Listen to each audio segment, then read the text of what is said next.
네, 오늘 하나님을 아는 예배자라는 제목으로 말씀 생각해 보겠습니다.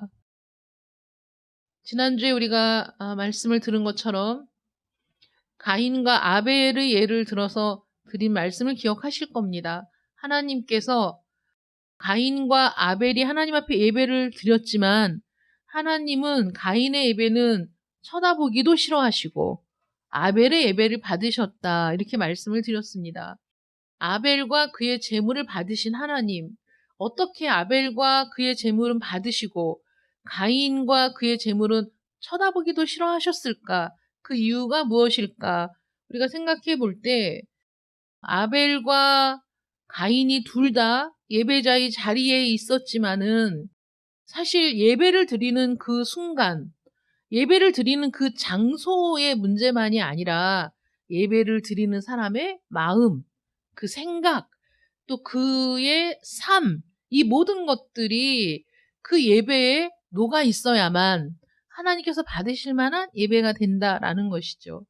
오늘날 수없이 많은 예배가 드려지고 있고 또 멋있어 보이고 근사해 보이는 그런 멋진 예배당과 또 멋진 예배의 모든 그 순서들과 뭐 이런 것들이 우리 눈에 더 좋아 보일 수 있겠지만, 그래서 공예배에 참석하는 것에 주로 주안점을 두고 공예배의 참석을 강요하기도 하지만은 그렇게 공예배를 드리는 그 시간에 드려지는 그 예배, 그래서 그때 드려지는 모든 퍼포먼스 또 모든 것들 거기에 우리가 치중하게 되지만 하나님께서 참되게 여기시는 예배, 하나님께서 받으시는 예배는 공예배에 집중되어 있기보다는 그 예배를 드리는 자의 삶의 모습들이 그 예배를 통해서 사실은 극적으로 드러날 때 하나님이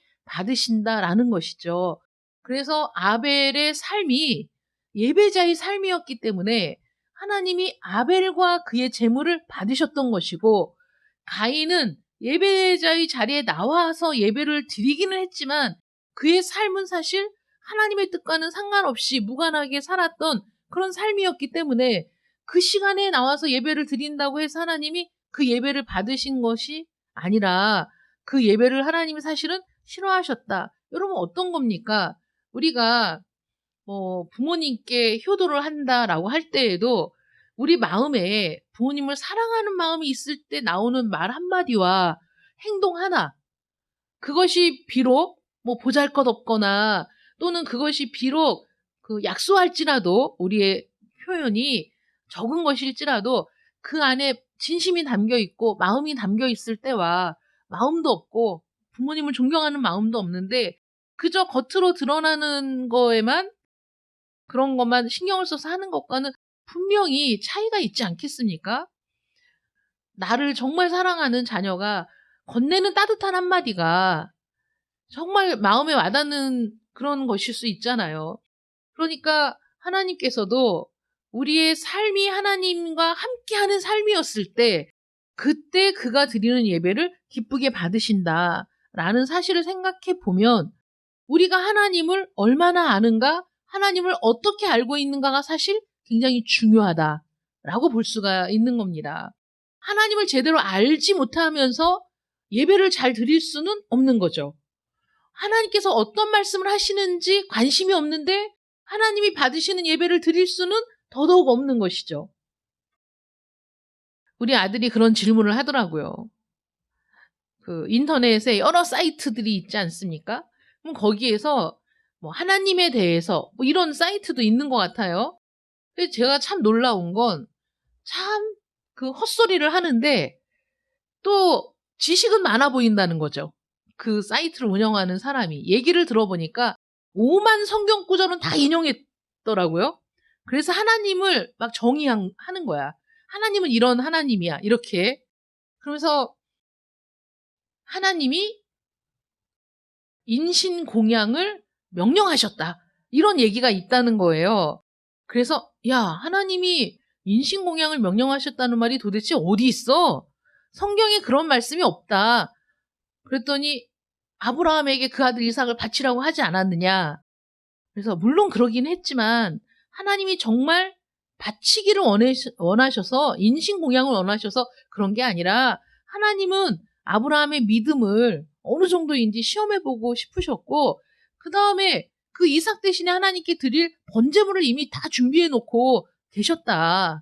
그리고 그 외에는 없다 그랬더니 그 사이트에서 성경 뭐 에스겔 몇 장 몇 절 뭐 막 이렇게 민수기 몇 장 몇 절 막 해갖고 그 근거 자료를 성경을 쫙 그렇게 해놨나 봐요. 그래서 이제 우리 아들하고 그런 부분에 대해서 이제 토론을 쭉 하면서 야 너는 모태신앙이 성경을 그래도 최소한 일독을 했으면서 또 어떻게 이렇게 성경에 대해서 무지할 수가 있냐.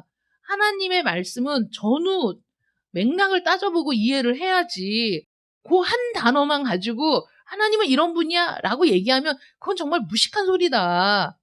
이제 이런 얘기를 했거든요.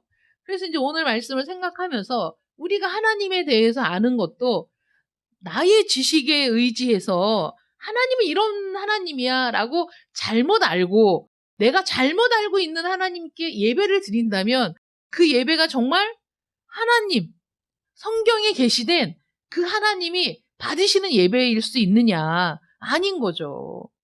아니지 않습니까? 그래서 하나님의 뜻을 왜곡하고 하나님이 당신을 계시하신 것들을 이해하지 못하고 알지도 못하면서 예배한다라는 건 어불성설이라는 거죠. 그래서 내가 예배를 드리는 하나님이 어떤 하나님인가를 알고 있어야 돼요. 내가 예배를 드리는 하나님은 어떤 하나님이신가 어떻게 알 수 있습니까? 하나님의 말씀을 통해서 하나님이 어떤 하나님이신지를 알 수가 있는 거죠. 바리새인들은 하나님에 대해서 말씀은 잘 알고 있었습니다. 그런데 바리새인들은 어떤 생각을 하고 있었냐면 하나님은 굉장히 엄격하고 자비가 없으시고 하나님 말씀대로 안 하면 두려워. 이런 생각을 많이 가졌던 것 같아요. 그래서 바리새인들은 사실 사랑도 어떤 긍휼도 자비도 없이 너무 메마른 그런 신앙의 모습을 갖고 있거든요. 더군다나 자기 자신에게도 엄격한 사람들이라 다른 사람들에게도 굉장히 엄격해서 다른 사람들을 쉽게 용납하지 못하는 그런 사람들이었습니다.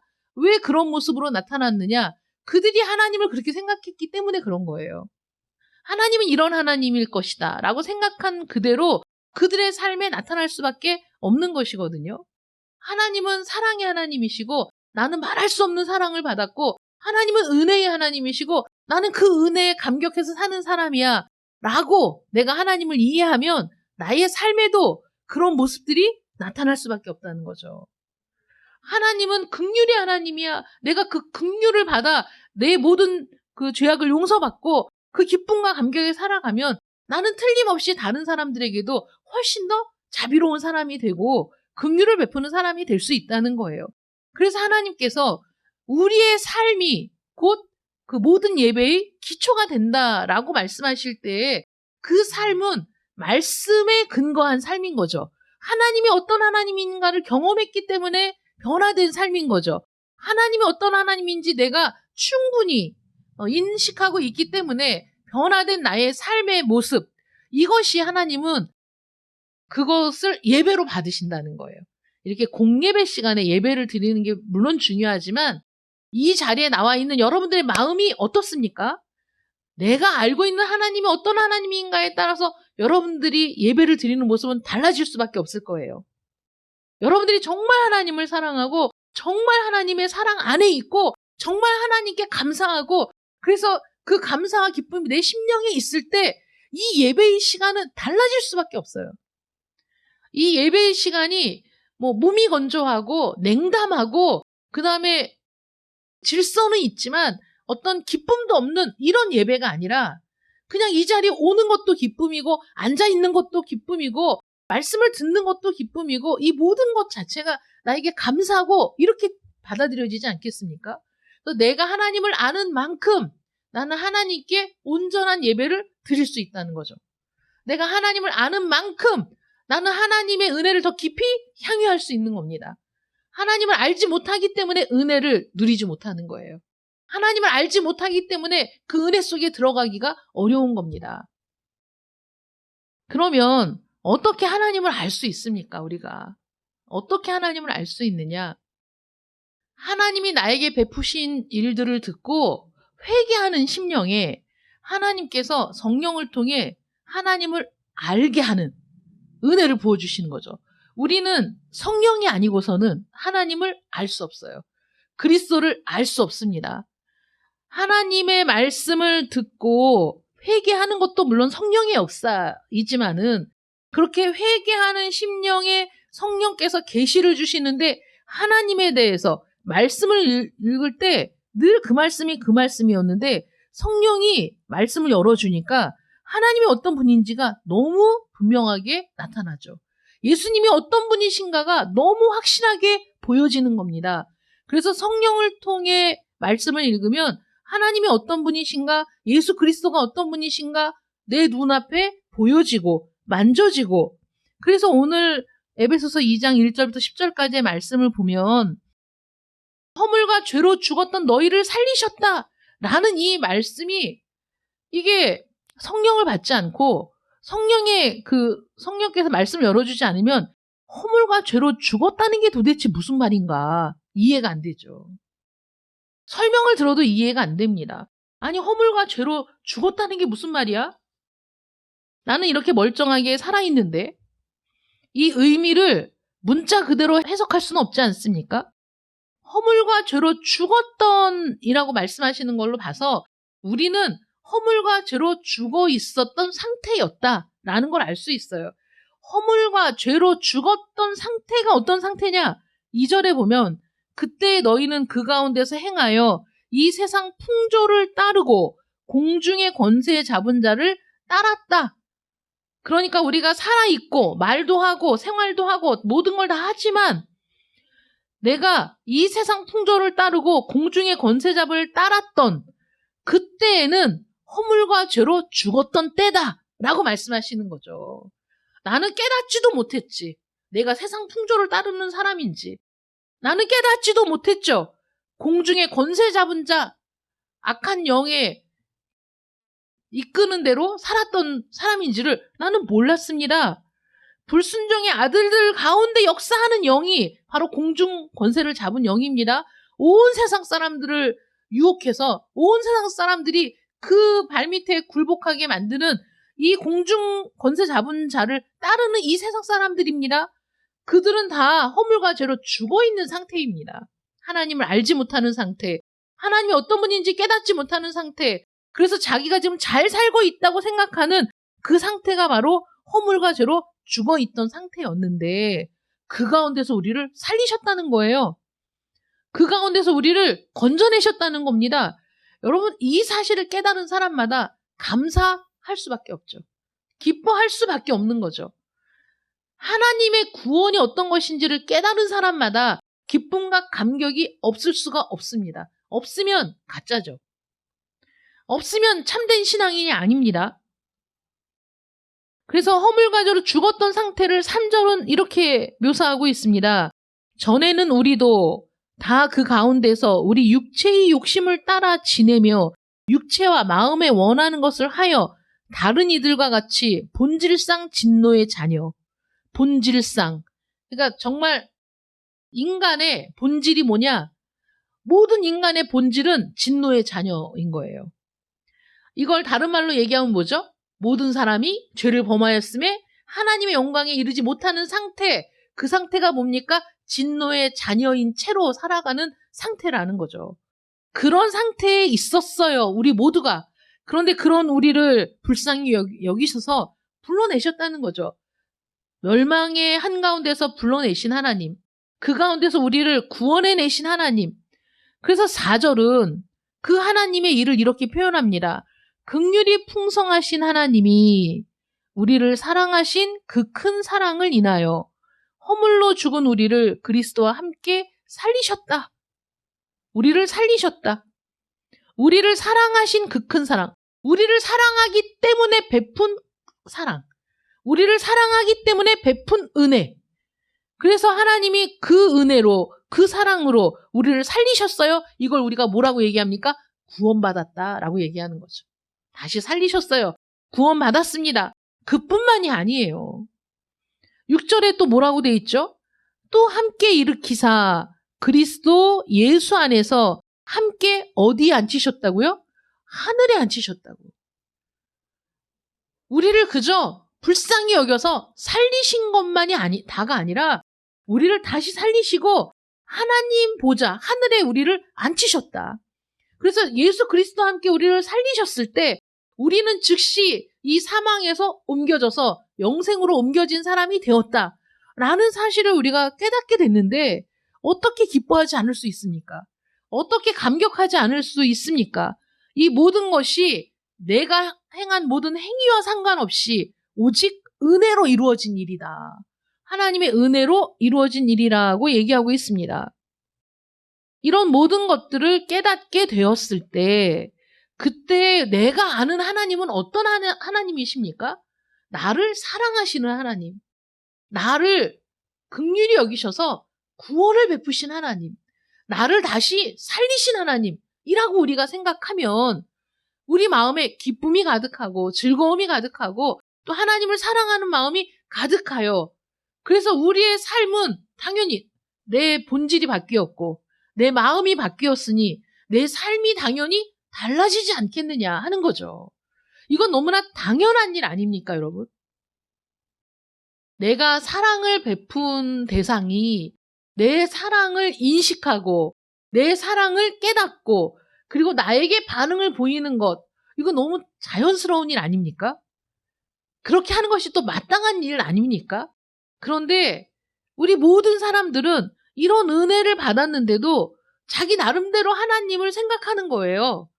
그래서 지금 사람들이 어떻죠? 하나님이 어떤 하나님이신가를 잘 알지도 못하면서 그 하나님이 어떤 하나님인가를 더 알고 싶어하고 그래서 더 하나님과 교제에 힘쓰고 이런 삶으로 나아가는 것이 아니라 얄팍한 하나님에 대한 지식을 가지고 하나님이 나에게 무엇을 해주셨는가를 자랑한다는 거죠. 자기의 기도에 응답하셨다. 자기가 구했더니 뭘 주셨다. 하나님이 그런 능력이 있으셔서 기도할 때 응답도 하시고 주시기도 하시지만 하나님은 우리가 거기에 국한되고 거기에 매이는 사람이 되기를 원하시는 게 아니에요. 뭐 안 그렇습니까? 자녀들이 자기네 필요할 때만 와가지고 용돈 좀 주세요. 얼마만 주세요. 이럴 때만 살갑게 굴고 친근한 척 굴고 부모를 사랑하는 척 굴고 이러면 자기 원하는 걸 받아가지고 가서는 냉담하고 이렇다면 그 자녀를 기르면서 얼마나 부모가 마음에 상처가 많겠어요. 자, 그러면서 나가서 자랑하는 거죠. 우리 엄마가 뭐 용돈을 얼마 줬어. 뭘 사줬어. 어떻게 해줬어. 그게 부모에게 기쁨이 되겠습니까? 그 기쁨이 아닌 거죠. 하나님도 우리가 그렇게 하나님이 나에게 무엇을 해주셨는가를 끊임없이 자랑하는 것을 하나님이 기뻐하시지 않는다는 거예요. 그런 걸 기뻐하시는 하나님이 아니고 오히려 하나님께 더 가까이 나아가고 하나님께 묻고 하나님께 듣기를 원하고 하나님이 어떤 분인가를 알기 원하는 그런 것들을 더 기뻐하신다는 거죠. 또 우리는 여기 말씀에도 있지만 우리가 자랑하지 못하게 하려고 은혜로 우리를 구원하셨는데 우리는 자랑을 하다 보면 자기 자랑을 많이 하게 돼요. 처음에는 하나님이라고 시작하지만 그 뒤는 다 자기 자랑인 경우가 너무 많아. 하나님이 이렇게 해주셨어 라고 한 10% 얘기하고 나머지는 다 어떻게 자랑합니까? 내가 기도했더니 내가 봉사했더니 내가 이렇게 했더니 하나님이 이렇게 주셨어 라는 자랑을 하게 되죠. 정말 순수하게 하나님의 어떠하심에 대해서 기뻐하고 즐거워하는 일보다는 하나님이 무엇을 해주셨는가에 집중하게 되면 우리의 신앙이 바로 기복주의 신앙으로 변질되기가 쉽다는 거예요. 그러니까 하나님께서는 하나님을 기뻐하기를 원하시는 거예요. 그래서 우리 인간의 제일 되는 목적이 하나님을 기뻐하고 즐거워하는 거거든요. 그러니까 하나님 생각만 하면 너무 기뻐. 하나님 생각만 하면 너무 즐거워. 이거를 하나님이 바로 예배자의 마음이다 라고 말씀하시는 겁니다. 그래서 우리 마음이 기본적으로 하나님의 구원과 하나님의 우리를 다시 살리신 일에 대해서 기뻐하고 즐거워할 때, 그 은혜를 분명하게 알 때, 하나님이 나에게 베푸신 일이 무엇인가를 정확하게 알 때 우리가 하나님을 제대로 예배할 수 있다라는 것이죠.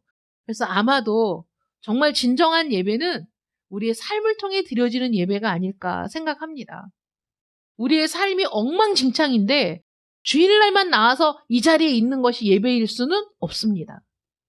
내 모든 언행이 하나님의 말씀과 전혀 맞지 않는데도 불구하고 거룩한 모습으로 주일에 나올 수 있습니다, 사람이. 내가 세상에서의 삶은 정말 지탄받아 마땅한데 주일날은 내가 깨끗한 옷 입고 거룩한 모습으로 나올 수 있어요. 그래서 내가 드리는 이 공예배가 중요하지 않다는 게 아니에요, 여러분. 이런 얘기하면 그러면 내가 주일날 예배를 못 드려도 내가 평소에 말씀대로 살면 상관없지 라고 생각하면 안 되는 겁니다. 제가 드리는 말씀은 공예배를 통해 하나님께서 은혜를 베푸시고 또 성령의 임재를 경험하게 하는 그런 은혜의 통로가 바로 이 공예배입니다. 성도들이 함께 모여서 드리는 예배. 근데 이 공예배가 우리가 정말 하나님께 드리는 온전한 예배가 되고 하나님이 받으시는 예배가 되게 하기 위해서는 공예배를 드리기 이전에 나의 삶도 예배의 삶이 되어야 한다. 하나님께서 받으시는 시간들이 되어야 한다. 그때 우리가 드리는 이 예배가 정말 하나님께서 받으시는 참된 예배, 하나님이 기뻐하시는 예배가 된다라는 겁니다. 여러분, 하나님이 찾으시는 그 한 사람, 그 예배자가 우리 평소의 삶을 통해 그 예배자의 삶을 살아야만 이 예배 시간에 하나님이 찾으시는 그 예배자가 된다는 사실을 기억하시기 바랍니다. 우리를 구원하신 하나님의 은혜를 내가 너무 잘 알기 때문에 그 하나님의 사랑을 너무 깊이 알고 있기 때문에 그래서 내 마음에 넘치는 기쁨과 감격으로 하나님의 말씀대로 살고자 결단하고 그래서 이 세상을 살아가면서 수없이 많은 사람을 만나면서 내 마음으로는 100번도 더 죽였을 것 같은 그런 미운 사람도 하나님의 말씀을 기억하고 용서하기를 힘쓰고 또 하나님의 마음을 품고 대하기를 힘쓰는 그 인고의 시간들, 자기를 쳐서 정말 하나님의 말씀에 복종시키는 그 시간들로 인하여서 내가 이 자리에 나와서 드리는 예배가 하나님이 받으시는 진정한 예배, 하나님이 기쁘게 여기시는 그 예배가 된다는 사실을 기억하시기 바랍니다. 그때 우리는 하나님 앞에 나와서 하나님, 제가 부족하고 연약하지만 저는 마음으로 하나님을 정말 기뻐하고 즐거워하며 하나님께 예배를 드리기를 소원합니다. 라는 그 마음으로만 와도 하나님이 그걸 받으신다는 거예요. 우리가 그런 마음일 때 우리가 하나님께 어떻게 해야 하든지 하나님을 기쁘시게 하려고 애쓰는 모든 일들이 아무리 보잘것없어도 하나님은 다 기록하신다는 거예요. 하나님은 다 기억하신다는 거야. 우리의 연약한 몸짓 하나도 하나님을 기억하고 하나님을 생각하며 기쁨과 감사를 어떻게든지 해보려고 했던 그 볼품없는 몸짓이라도 하나님은 그걸 너무 기쁘게 받으셔서 다 그 순간 기록해 놓으신다는 거지. 야, 네가 나를 위해서. 그러니까 우리 어린 아기들이 정말 어설픈 몸짓으로 일어나기 위해 애를 쓰는 모습도 부모에게는 기쁨이고 그 한 걸음을 떼기 위해 아이들이 막 몸부림을 치잖아요. 아이들이 그 첫 걸음을 떼는 게 굉장히 어려운 일이거든요. 붙잡고 서는 것도 힘든 일이지만 붙잡고 서서 막 다리를 흔들고 막 이러고 한 손을 띄어 놓고 이런 수십 번의 일들을 통해서 어느 날 내 다리를 들어서 한 걸음을 뗄 수 있겠다라는 생각이 드는 거예요. 그래서 막 비틀비틀하면서 한 걸음을 간신히 떼어놓은 그 첫 걸음, 그게 우리 부모들에겐 정말 큰 기쁨이거든요. 그래서 온 동네방네 막 자랑하고 얘가 걸었다, 뭐 걷지도 않고 한 걸음을 뛰었어도 걸었다 막 이렇게 얘기하는 게 부모들이라 옛날 어른들이 야, 애 키우면 거짓말 수십 번도 더 해. 뭐 이렇게 얘기하죠.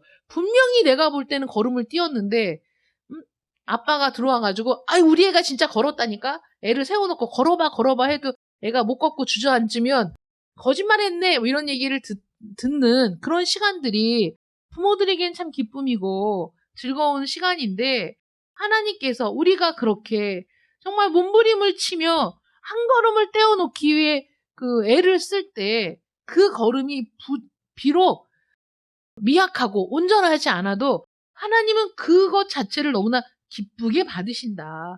그러니까 우리 마음의 중심, 나의 본질이 변화되어 내 마음의 중심에 하나님이 있고 하나님을 기뻐하고 즐거워하는 마음으로 가득 차서 나의 모든 삶이 하나님과 늘 함께하는, 하나님을 기억하는 그런 삶이기 때문에 내가 하나님께 드리는 이 예배의 시간에 그 마음을 드리고자 할 때 하나님은 그것을 충분히 하나님께 드린 온전한 예배로 받아주신다는 사실을 기억하시기 바랍니다. 하나님이 찾으시는 온전한 그 예배자, 진정한 그 예배자는 완벽한 모습을 갖추고 완벽한 무대에서 완벽하게 드리는 예배가 아니라 하나님을 깊이 알고 하나님을 진심으로 즐거워하고 하나님을 진심으로 사랑하기에 내 마음을, 내가 갖고 있는 것을 통해서 하나님을 기쁘시게 하고자 하는 나의 서툰 몸짓 하나, 나의 맞지 않는 그 찬송 하나, 비록 내가 음치일지라도, 내가 비록 하나님께 아름다운 모습으로 드리는 예배가 못 될지라도 하나님은 그런 예배를 받으시고 기뻐하시고 그런 여러분들을 하나님이 찾으셔서 너야말로 진정한 나를 위한 예배자다, 나를 향한 예배자다 라고 인정해 주신다는 사실을 기억하시는 여러분들 되시기를 바랍니다. 그래서 하나님을 더 깊이 알아가기를 힘쓰는, 하나님이 어떤 분인지를 더 깊이 체험하기를 원하는 그러한 삶의 현장에 여러분들이 있기를 축원합니다. 그래서 여러분들의 삶과 예배가 분리되는 것이 아니라 여러분들의 삶 자체가 예배이며 그 예배는 여러분들의 삶이 녹아있는 그런 예배자, 참된 예배자 되시기를 축원합니다. 기도하겠습니다. 사랑의 하나님 감사합니다. 오늘도 하나님의 말씀을 통해 우리에게 참된 예배자가 어떤 사람인가를 알게 하여 주시니 감사합니다. 하나님, 지금까지 우리는 예배를 잘못 알았을 수 있고 하나님에 대해서 잘못 알았을 수 있습니다. 그러나 하나님, 우리가 다시 한번 결단하기는 하나님을 더 깊이, 하나님을 더 확실하게 알기 원합니다. 성령께서 우리에게 눈을 열어주시고 하나님의 말씀을 들을 때, 하나님의 말씀을 읽을 때 우리의 눈을 열어주시고 깨닫게 해주셔서 하나님이 어떤 분이신가를 더 많이 알고 더 깊이 알고, 그래서 그 기쁨과 감격이 우리 심령 가운데 샘솟아서 하나님을 기쁘시게 하고자 하는 그 욕망으로, 그 간절함으로 우리의 삶이 채워지고, 그렇게 채워진 우리의 삶을 통해 하나님께 드리는 예배가 하나님께서 받으시는 참된 예배, 하나님이 기뻐하시는 예배, 그래서 하나님께서 기쁘게 받으시는 예배자가 되기를 원합니다. 하나님, 이 한 해 동안에 그렇게 하나님께 참된 예배자로 살아갈 수 있도록 역사하여 주시옵소서. 예수님의 이름으로 기도드립니다. 아멘.